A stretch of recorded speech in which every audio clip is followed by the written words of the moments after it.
your Fitness Business Podcast Snapshot with today's special guest, Luke Carlson. The difference between leadership and management, and 5 steps to simplify leadership. All this and more coming up in today's episode.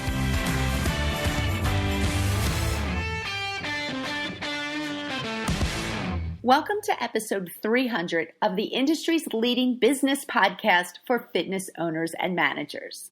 This month's interviews are brought to you by our podcast partner, OneFitStop.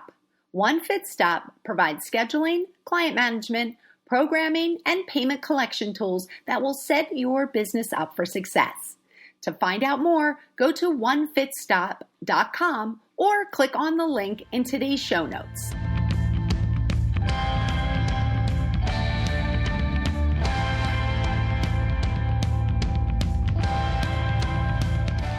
Hello, FBP family. It's your host, Dory Nugent.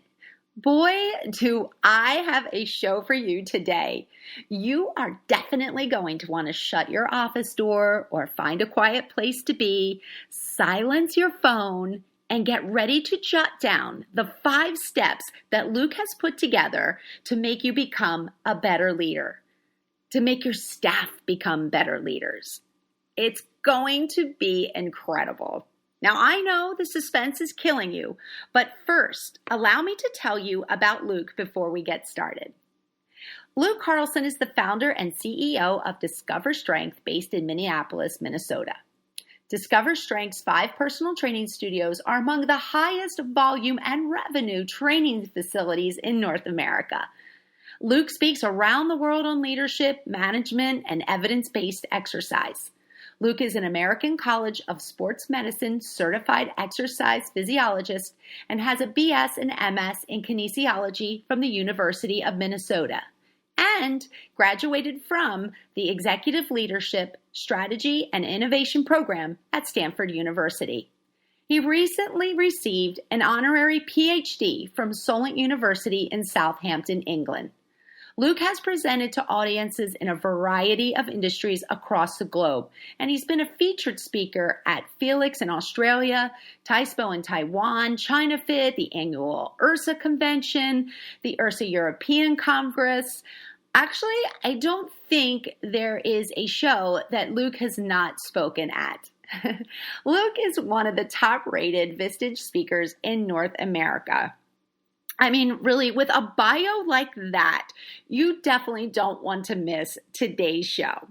But before we get started, let's first hear about our podcast partner, OneFitStop. We'd like to thank our sponsor, OneFitStop, for their support, and we highly recommend all fitness professionals go to onefitstop.com to find out how their software will enable you to take control of day-to-day management in your fitness business. OneFitStop's scheduling, client management, programming, and payment collection tools will set your business up for success.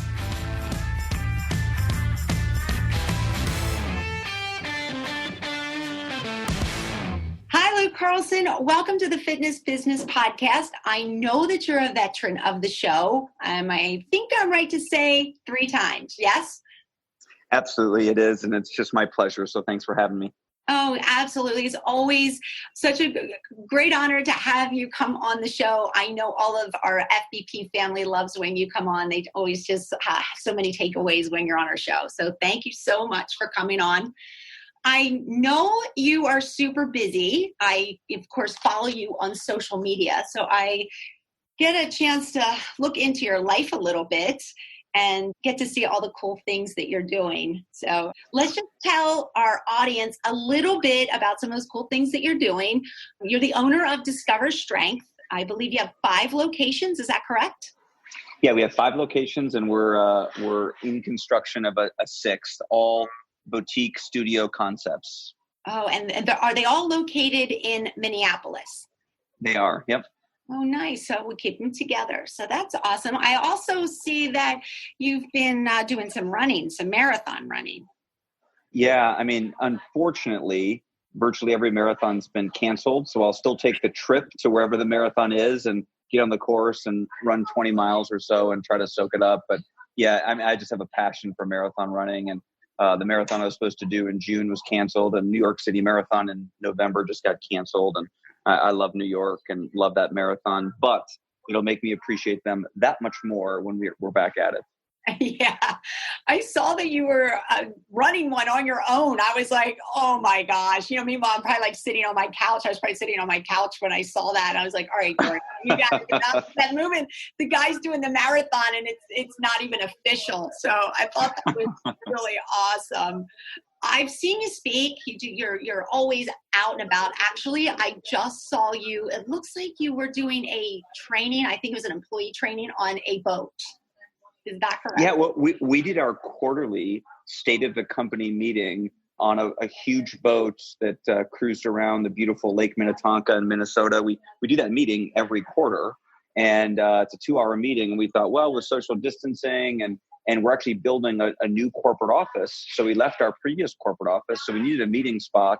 And so we thought, what better way to kind of celebrate the survival and thriving through a really challenging Q2 than to get out on a boat and be together as a staff for that meeting. Oh my gosh. Can I just say that I literally live vicariously through you? I do. I'm like, oh my gosh, they're on a boat. I'm like, how awesome is that? I've got major envy. It was a lot of fun. It looked like it was fun. We didn't get to be at IRSA this year, so I know you were on the lineup to speak at IRSA. I believe you're on the lineup for Club Industry. I am. Yes. Okay. Yep. Good. And I just wrapped up my first virtual IRSA board of directors meeting just last week as well. So I really wish we could have been in Boston together as a group, but we met virtually, and it's a very, very interesting, important time to be on the board. And so we had a great couple of days of meetings last week. Yes, that's right. This is your first year on the IRSA board. It is. Oh, congratulations. Thank you very much. It's an honor. Like I say, I just live vicariously through all the cool things that you do. I did get the fortunate opportunity to see you speak at the MACMA conference last summer. You came and spoke in Maryland, Annapolis, Maryland. Yeah, that's right. It's almost, we're just coming up on a year anniversary of that right now. Literally a week from now as we record this. Yeah. Yeah. Sadly, they had to cancel the show this year, the conference. But, it's par for the course. It's the way it's been going. And hopefully next year it comes back bigger and better than ever. Yeah. And like I said, we're going to appreciate being together so much more. I mean, I can't wait to get to things like Club Industry and IRSA and just be together. And not that I didn't appreciate it previously, but we're going to have a whole nother level of appreciation. I agree. And I think everybody's ready for that. I think a lot of states are getting their clubs open. And I think the owners, GMs, department heads, I think they're really ready just to kind of have somebody to talk to and de-stress and share stories. Amen.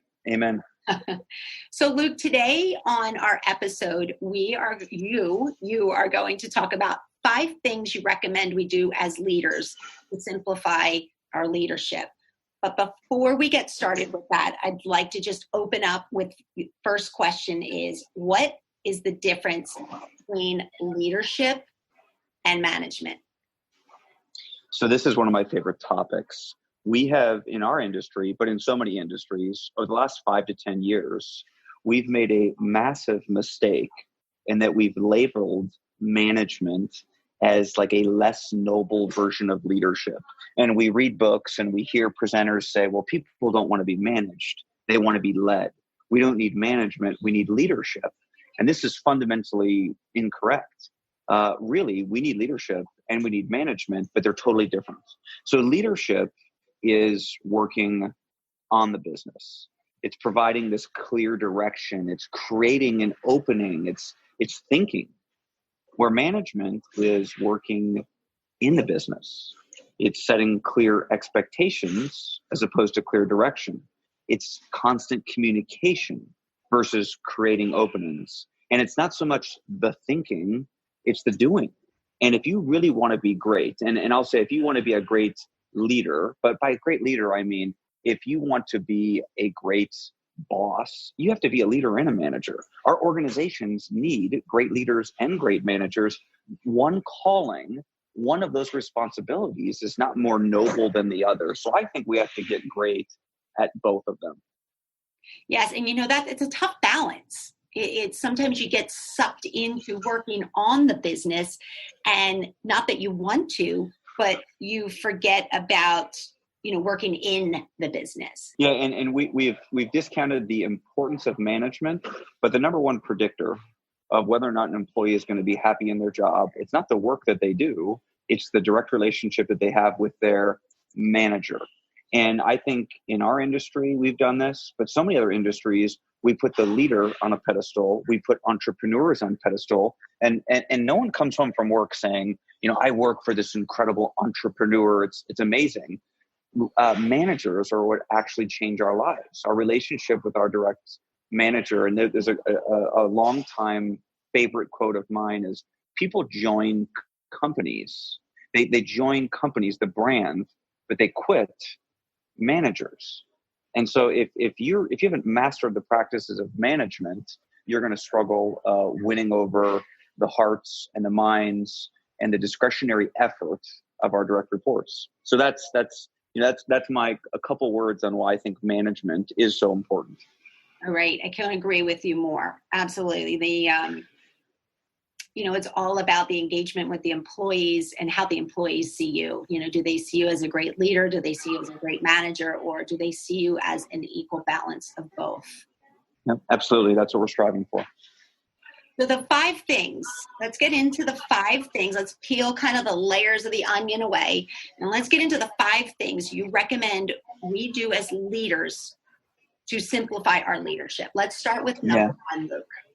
Yeah, absolutely. And Dory, if you've ever heard me present before, and if any of your listeners have heard me speak, I just despise cliches. I despise generalities. Like I need to know, what do I actually do to go to work on this in my business? So as I work through each one of them, when I initially make the statement, it's going to sound like that's cliched, but then I'll give you litmus tests and I'll give you ways to actually bring it down to the ground where we can understand, am I doing this or am I not doing this? So the first thing that I think we need to do as a leader is we need to give a clear direction. So, great leaders are just masterful at saying, hey, this is where we're headed. This is why it's important. Now, most leaders that I would say, no, I give a clear direction. Like I've never met a leader that says, I'm not giving a clear direction. But to me, clear direction involves being able to answer 7 questions. And I'll just go through those 7 questions really rapid fire. Okay. We've heard about a lot of these before, but clear direction means, does everyone in the organization know the answer to these 7 questions? What are our core values? What's our core purpose? Which means, why does the organization exist? What business are we in? So what's our strategic niche? What's the sandbox that we're playing in? That's question 3. Question 4 is, what's our longest term directional goal? Our big, hairy, audacious goal, where are we going to be 10 years from now? What's our 3-year plan? Where will we be 3 years from now that we're really going to build a strategy around? And then what's the one goal for this year? What's our 1-year goal? And then the last question is, well, what are the anchors to our strategy? What makes us different than any other brand?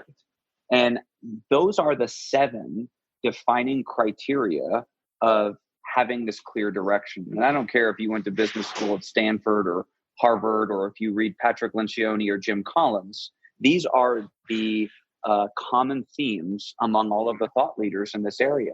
So it's just 7 questions. If everyone in your organization, I should be able to walk into your club and ask anybody in the organization those 7 questions. And if they can answer the question, then you've provided a clear direction. And most leaders I meet say, yeah, I provide clear direction. Then I ask those 7 questions and they say, well, no, I don't even know the answer to those. I know the answer to some of those, but my people definitely don't. So the clear direction is for the entire organization, not just for the leader. We have a lot of leaders that know where they're going, but that doesn't make you a leader. You turn around and no one's behind you, right? No one's following you. Everyone in the organization needs to be able to answer those 7 questions. So that's practice number 1, just giving a clear direction. Mm-hmm. It's interesting because my husband and I, we talk a lot about leadership. We're both in leadership roles, and we say the same thing all the time. I mean, is there a leader out there that ever goes around and says, oh, I'm not good at being a leader? Yeah, every leader thinks they're great at leading. And it's really, if you want to be honest, it's not true. So yeah. And as a leader, we need to continually reinforce that clear direction. So my favorite term, the chief executive officer, is really, the job title is really the chief reminding officer. Because if you're doing your job as the chief executive, what you're really doing is reminding people the answer to those 7 questions over and over and over and over until you're sick of it. I mean, not until you're sick of it have they actually heard it for the very first time. So it is the chief reminding officer. And if you're bored by that and you don't like to repeat things over and over and over, then you should not be a leader. You should definitely not be the chief executive officer, because that is the actual work of the chief executive officer. That's what we're called to do. Good stuff. I love it. I love it. Number 1's awesome. I can't even imagine what number 2 is. So why don't you tell our listeners what number 2 is? So number 2 is providing the necessary tools. So we've given a clear direction. Now we need to give our people the tools. So this is like training, technology, it's people, it's direct reports. But I think, in my opinion, most importantly, it's time and attention. And time and attention is the most important, and it's also the least expensive to provide. But I would argue that it's the most costly if it's not provided. So I'm calling this practice provide the necessary tools. And, we're all familiar with the Gallup 12 survey around employee engagement. And one of those questions is, do you have the material and the equipment you need to do your work? And if people say no, and a lot of employees say no, that no is a really emotional no. Like if people are deprived of these needs at work, whether it's a laptop, whether it's the right billing software, whether it's a direct report or your time and attention as their direct manager, man, that's an emotional response. So we have to provide the necessary tools. Absolutely. Completely agree. Now, let me ask you another question before we get to number 3. Is there order of importance here with our 5 things? I think you have to start with number 1. What we're going to find out, is there's only 5. And you can read 100 business books, 100 books on leadership, and you think, man, I got to know all this stuff. There's so much to know as a leader. And what you realize is all 100 of those leadership books get back to these 5 basic things. And so for me, I know this to be true.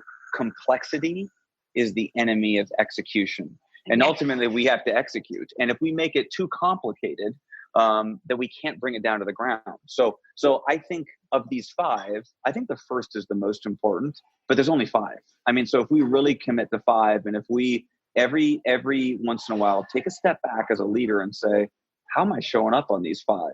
And if we ask our people, how am I showing up around these 5? I think we'll stay on track. We'll stay focused. And you can continue to read books and listen to speakers and go deeper on leadership, but your learning will just further support what you're already doing. And a great example is I love Simon Sinek. He just came out with a new book. I read his new book like the instant it came out. Then I went and heard him speak at a conference in Orlando. And then I went to a meet and greet session where I got to ask him additional questions afterwards. And then literally the next morning we were in the fitness center at the same time and we talked, and like, I'm obsessed with Simon Sinek. His whole book just allowed me to go deeper on one part of that first practice. So I said there's 7 questions in that first practice. And one of those questions is, what's your core purpose? Like, why do you exist? And in his book, he talks about the just cause. Well, the just cause is that purpose. And so by reading his book, I understood core purpose that much better. And I've been talking about core purpose and utilizing core purpose for 15 years, but I loved reading Sinek because he went deeper on it. And that's what we find out. We'll read more and learn more and listen to speakers and thought leaders and allow us to deepen our understanding of these really basic concepts. Yeah, look, when you just talked about a little bit about employee complexity, and if it's too complicated, it's not good. You lose them. And, I was talking with on a previous episode, Adrian Antigues, the GM at Gainesville Health and Fitness, and he talked a lot about that. And if your employees are questioning why they're doing something, you're going to probably lose them along the way. It needs to be clear. It needs to have a reason. If you're asking them to do something, it needs to be clear. Okay, are we ready for the next one? We are. Right. So number 3 is letting go of the vine. So we've given the clear direction. We've given them the tools. Now we just need to let them run with it and just get out of their way. And so I'm calling it letting go of the vine. A great practice here is delegate and elevate. So letting go of the vine doesn't mean you stop working. It means you delegate the things off of your plate that should be delegated, and then you elevate yourself to work on the things that you're uniquely designed to work on. Now, in most companies, in our industry, in all industries, is the company starts to stagnate or fails to grow because the leader is hanging on to work that they should not be doing. They should be delegating that work and elevating themselves to work on things that they're uniquely designed to work on, that their role calls for, that the growth of the organization calls for. But frankly, they continue to do the things that they did 10 years ago and 20 years ago when the business was at a totally different stage. So letting go of the vine means we're going to delegate and we're going to elevate. We're going to trust our people to run with things. We know that from Daniel Pink, we know that 3 things motivate people: mastery, purpose, and the third one is autonomy, meaning we got to give people the freedom to do what we hired them to do. Let them go. I mean, we're going to frustrate them when we meddle. So another way to frame this up is you're sitting in your office. Your direct report comes into your office with a problem. That problem is a monkey. And they set that monkey on your desk and they leave and you take that monkey. And this happens, there's just one monkey, but it happens with 10 employees over the course of the day. So at the end of the day, you've taken on 10 monkeys. And so you want people to come into your office and have this discussion with you. But when they leave, they got to bring the monkey with them. Like, do not take on other people's monkeys. That is the embodiment of letting go of the vine. Now, of course, we can't let go of the vine unless we have the right people and we have them in the right seats. But practice number 3 is letting go of the vine. And if you want to understand why an organization stagnates, it's because the leader cannot let go of the vine. They're holding on to things that they should not be holding on to. And I'm sitting here, I know you can't see me, but I'm shaking my head, yes, yes, yes, because I completely agree that one of the biggest flaws of a leader is, yes, they can't let go. They micromanage and they've got their hands in too many pots. So go through that activity once a quarter as a leader, and you go through a grid and you say, like, what am I good at? What do I enjoy doing? What am I not good at? What do I not enjoy doing? And you constantly put things on your list that need to be delegated. And then you create a quadrant of the things that you need to elevate yourself up to. So if you do this every quarter, you're reinventing yourself and refocusing yourself every quarter. And that is a massive growth mechanism in any organization if you commit to that practice once a quarter.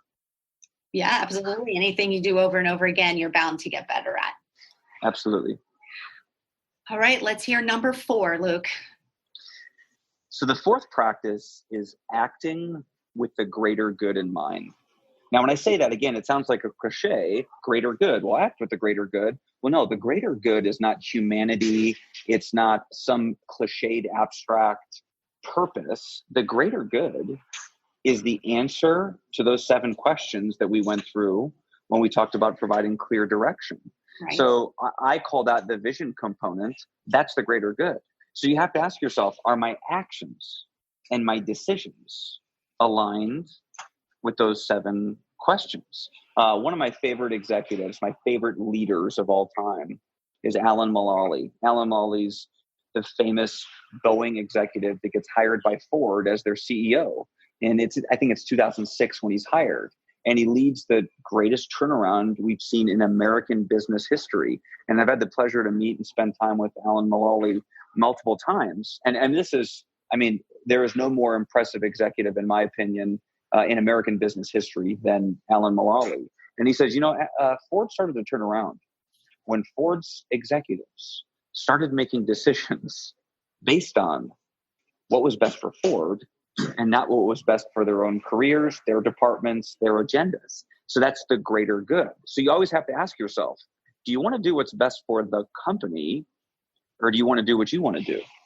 And so often we do things that we want to do. Mm-hmm. So acting with the greater good means every action I make, every decision I make, is it aligned with the answers to those 7 questions that we started off with? And the reality is, as go you, so go they. People are going to watch how you behave, and they're going to say, do you behave in a way that's aligned with this greater good? And you are modeling the way when you do that. And I'll say, just to add to that, I think number 4, you're acting with the greater good. I think it's hard as a leader. I think that one's hard because sometimes the decision that you need to make for the greater good is a hard decision. It can be a hard decision because it might affect an employee. It might affect, the way you do business. I think that one's a hard one. That's where the tough decisions are made. Dory, I totally agree with you. It becomes so much easier. It may be emotionally hard, but it's intellectually easier when you have the answer to those 7 questions. So one of the things I think that giving clear direction does is allows, this is such a cliched word, it allows empowerment. And empowerment isn't like bringing your dog to work or having, a ping pong table in a break room. Empowerment means I can just make decisions and do whatever I want because I know the answer to these 7 questions. Mm-hmm. And I go to health clubs all over the world all the time where people say things, employees say things like, I have to ask my manager.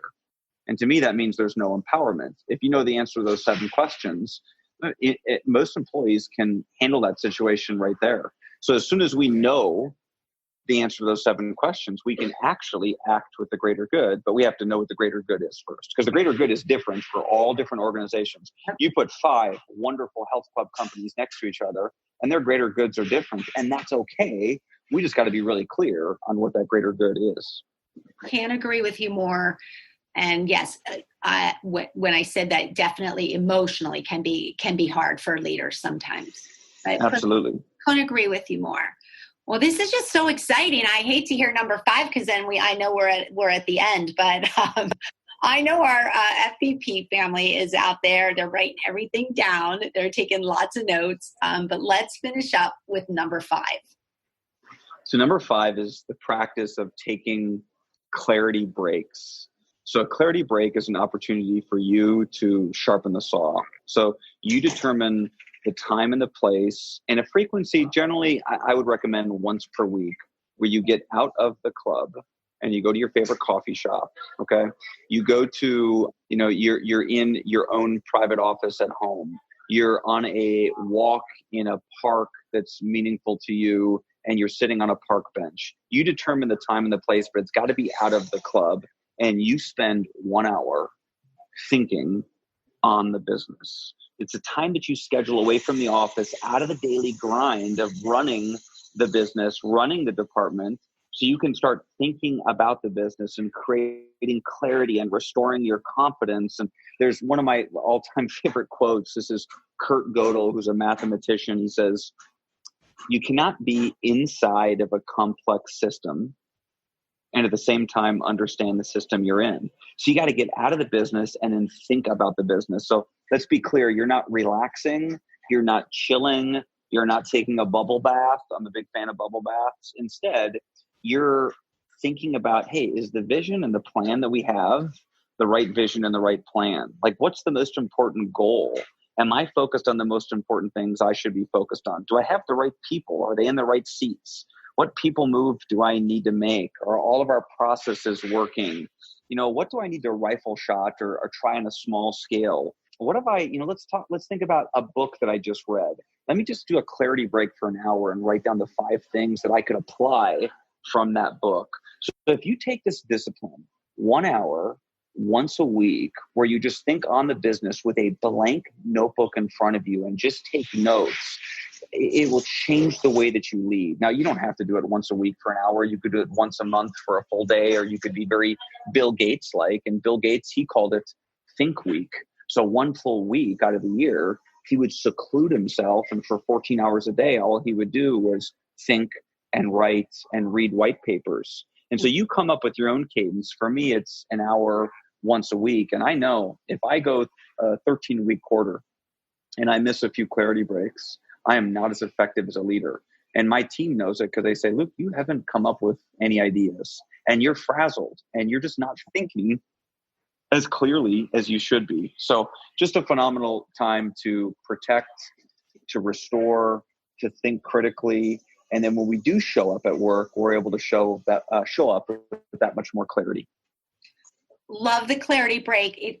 Besides being the FBP podcast host, many of our listeners know I also work in a health club, a full service health club, and clarity breaks are highly recommended amongst our management team. So it is something that we practice. We do try to practice it once a week. Sometimes, if you have a busy week, depending on what time of year it is, you skip a week, but very important. But it's very encouraged here at our club, and it's wonderful. So listeners out there, if it's something that you're not already practicing, please, like Luke said, get in the habit. It's a game changer. Absolutely. All right, Luke. So that's our 5. No particular order, right? You said as long as we're hitting all 5, correct? I think we got to hit all 5, but okay. I have a leaning toward that you have to start with practice number 1, which is that clear direction. And then from the clear direction, everything else flows from there. Yep. Then number 2, just to recap, we go to providing the tools. Number 3 is letting go of the vine. Number 4, acting with the greater good. And then number 5 is the practice of clarity breaks. Absolutely. Oh, such great information, Luke. Always a pleasure to have you on the show. What do you have new going on?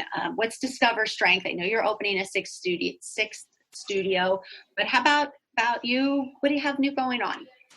Yeah, for us, our big development is we spent the last 2 years building a franchise company. And so we're about to launch the Discover Strength franchise here in literally just a couple weeks. And so we're based in Minneapolis. We've worked with a consultancy in Chicago for 2 years. Our leadership team has just been working on this endlessly. And we're really excited about launching the franchise and starting to award franchises all over the U.S. and all over the world. So that's what's coming up next for us. Well, that's a lot on your plate. I do have a question for you. I just want to go back to your 5 recommendations. Knowing that you have a large staff, you have a large management team, how rewarding is it when you start to see your team start to get these 5 concepts and they're starting to execute them? And maybe in the beginning when you hired them, they were weak on 1 or 2. And with the practice and the redundancy, they start to get it and you start to see it. How rewarding is that for you? It's incredibly rewarding because I really have 2 passions, I think, in life. And one is exercise and fitness. And specifically for us, it's strength training. But my other passion is developing leaders and managers. Mm-hmm. And so teaching these principles and going deep on these principles and watching our people live these principles and commit to these practices. I mean, that's what it's all about. I think the work that we do matters. It defines so much of our life. And I think there's no more noble, important work than we can do than leading and managing. And I think in our industry, I just love our industry so much. We often look at ourselves as fitness people or fitness professionals. And I tell all of our leaders and managers that your first job is being a leader or manager. The fitness is secondary to that. So show up as a leader and manager, and our fitness professionals acquire all this expertise on fitness. But yet we have leaders and managers that maybe don't have that same commitment. And so I've loved watching our leaders and managers commit to these practices and going deep in these practices. It's just, it's my job, but frankly, it's a true joy in my life. Yeah, and I loved when you said it is what it's all about. There's nothing like seeing the staff grow and people execute and the light bulb going off that they finally get it. Absolutely, Dory. Get your pen ready now for Keep Me's Fit Bizpiration. Luke, what are your 3 tips to start doing one or all 5 of your leadership activities? Okay, really straightforward. Tip number 1, schedule an all-day meeting with your leadership team, your management team, go off-site and answer the 7 questions that provide clear direction. That's number 1. Number 2 is schedule an all-company meeting, can be virtual at this point, a state of the company meeting, if you will, and just announce the answers to those 7 questions.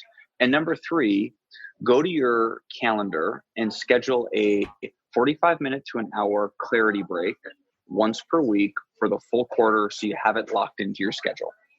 All right, there you have it, your 3 tips. So now they need to go out and get started so that they can put all 5 pieces of the puzzle together. Keep Me, smarter member retention. KeepMe.ai. Now back to our show. Well, Luke, it has been such a pleasure to have you on the podcast for our 3rd time. Thank you so much for taking time out of your schedule. Dory, it's my pleasure, and congratulations. It was just a great pleasure to get to be one of your first interviewees. So thank you so much. Yeah, you are. I'm still getting my feet wet, but I think I'm going to stick around for a little bit. You know, I got a lot to learn, but it's been a lot of fun. What do you have coming up? Do you have you're talking at Club Industry. Do you have anything else on your calendar for the rest of the year? Yeah, I have a number of industry events and a number of events outside of our industry. So I've been on a hiatus on being on airplanes due to COVID, and I'll get on my first airplane next week to fly from Minneapolis to Ohio to give a few talks on leadership and management. So things are slowly returning to normal. Yeah, slowly. And are all of your clubs or your studios, are they opened? They are all open now. Yes. Okay. How's that going? It's going great. We are really, really doing well. We're very fortunate. Well, best of luck on the 6th studio, lucky number 6. Everyone here, you know, you're such a big part of the FBP family. So, you know, anything we can do to help you, you know, we're always here to support you. But I know you've got this down pat. You're going to do such a great job with number 6. Well, I appreciate that so much, Dory. Thank you. You're welcome, Luke. Thank you. Thank you so much.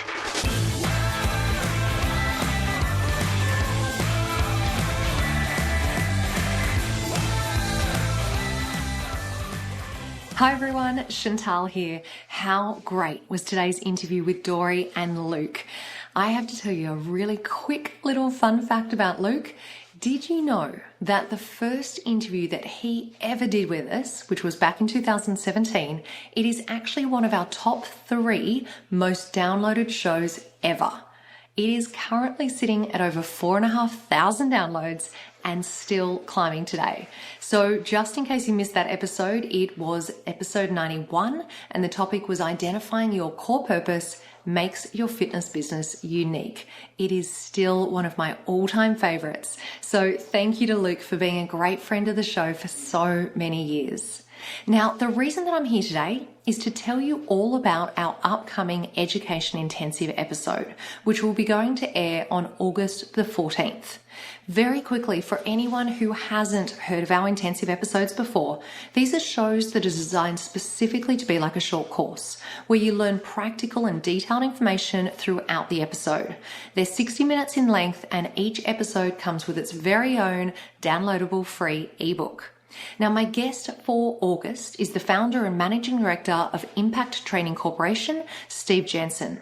Steve is an authority in sales training, and he's spent over 30 years teaching people how to achieve outstanding results in sales. In this special episode, Steve is going to walk us through a sales makeover that creates cash flow for your fitness business. Specifically, he's going to walk us through the process, sales skills that people need, price presentation tips, operations, and actions to maximize sales, and much, much more. Trust me, this is one of those episodes that you do not want to miss. So if you haven't already, go ahead and subscribe to the show notes so that you get an email when the episode comes out, and I'll see you then. Quickfire 5. Enjoy this week's Quickfire 5 questions with my special guest, Shelly Melville from Anytime Fitness. Hi, FBP family. It's Dory, your host, and I'm here with next week's guest, Shelly Melville, and here are her Quickfire 5 questions. Hi, Shelly. Good morning. How are you? Good. So our first question is, why the fitness industry? Physical benefits aside, I love seeing people flourish and really become better versions of themselves. Ooh, good one. Number 2, what's one ritual that helps you become better at what you do? Constant learning and constant growth. I spend all my time reading articles and blogs to upskill myself. So, yeah. Number 3, what's an app or system that you use to stay in control of your workload?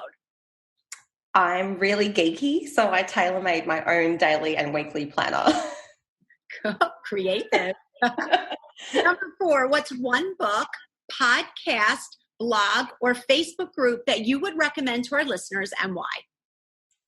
Can I swear on here? My favorite book is The Subtle Art of Not Giving a Fuck. 2020 has been a crazy year, and I feel like that book is more relevant now than ever. I think you're going to have some followers on that one. All right.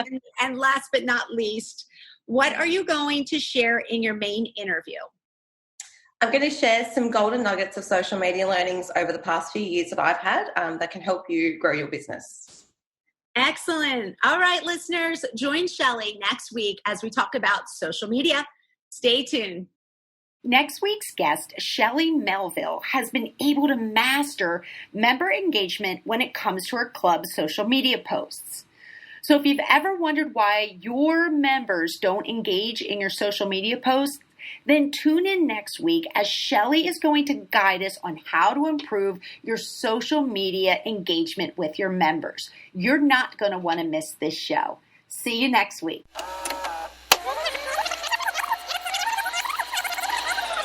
Hi there everyone, Chantal here. Thank you for joining me for this week's throwback episode. Our featured show this week is episode 263, and it was called Inside the Total Fitness Personal Leadership Program, and my special guest was Sophie Lawler. Sophie is the CEO of Total Fitness, and she's one of the youngest CEOs in the industry. Now here's what I loved about this interview. Sophie is so devoted to growing and nurturing leaders in the business. So much so that the Total Fitness Personal Leadership Program is a course that was developed for their team. And when we caught up, she went through a great detail overview of what that program looks like, and she shared with me her principles of leadership. Sophie is so accomplished. She is a great inspiration, and I really think you'll enjoy this episode. So I want to encourage you to take a listen to this show. You can find it at fitnessbusinesspodcast.com and search for the number 263. Happy listening.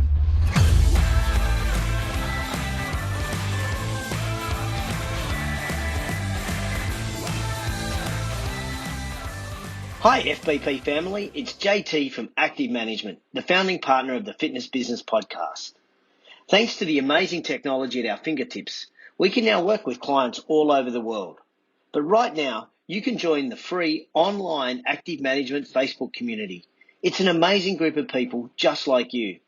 Sure, I share weekly resources, but it's the power of the community that you will experience that will make this your go-to Facebook group.